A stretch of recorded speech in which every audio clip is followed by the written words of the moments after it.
You wouldn't believe how we got this furnace up in the attic. Tight squeeze, no problem. Hey, Richard, heating, cooling and plumbing.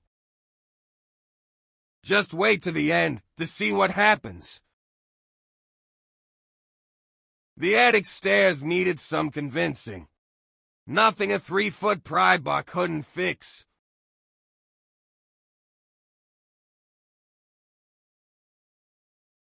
Just another day installing a furnace in an attic.